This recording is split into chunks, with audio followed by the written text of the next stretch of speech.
বৃহস্পতিবার রাজধানীর প্রদেশ কংগ্রেস ভবনে যুব কংগ্রেসের উদ্যোগে এক সাংবাদিক সম্মেলনের আয়োজন করা হয়। সাংবাদিক সম্মেলনে উপস্থিত ছিলেন যুব কংগ্রেসের সভাপতি নীলকমল সাহা, সিনিয়র সহ সভাপতি রাকেশ দাস এবং সদর জেলা যুব কংগ্রেসের সাধারণ সম্পাদক ডক্টর পার্থ প্রতিম পাল।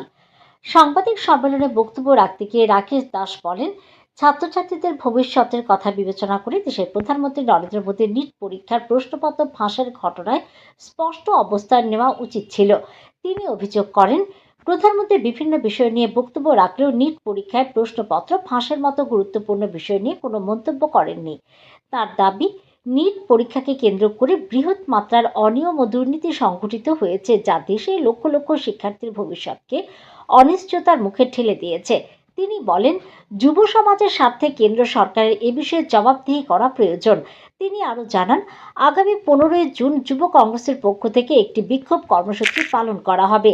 এই বিক্ষোভ কর্মসূচির মাধ্যমে কেন্দ্রীয় শিক্ষামন্ত্রী ধর্মেন্দ্র প্রধানের পদত্যাগের দাবি সহ নিট প্রশ্নপত্র ফাঁসের ঘটনা নিরপেক্ষ তদন্তের দাবি জানানো হবে, রাকেশ দাস জানান। এই রাজ্যের গোটা যুব সমাজকে আমি অনুরোধ করছি, আসন মতো সবাই হাতে হাত মিলিয়ে আপনাদের মনের অব্যক্ত ভাষাকে জানান দেওয়ার জন্য আসছে 15 জুন যুব কংগ্রেসের এই আন্দোলনে সামিল হয়ে আপনাদের অধিকারটুকু আপনারা আদায় করে নিন। আসুন সবাই মিলে গণতান্ত্রিক পদ্ধতিতে এই গোটা রাজ্যে আমাদের আন্দোলনকে ছুঁয়ে দিই।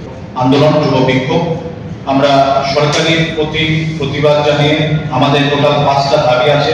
নিট কেলেঙ্কারি, ধর্মেন্দ্র প্রধানের পদত্যাগ, দ্রব্যমূল্য বৃদ্ধি, সিএনজি, পিএনজি, এলপিজি, পেট্রোল মূল্যবৃদ্ধি রোধ, বেকারত্ব দূরীকরণ এবং গোটা নেশা ত্রিপুরা রাজ্যকে কায়েম করে নিয়েছে সেই নেশার বিরুদ্ধে প্রতিবাদ জানিয়ে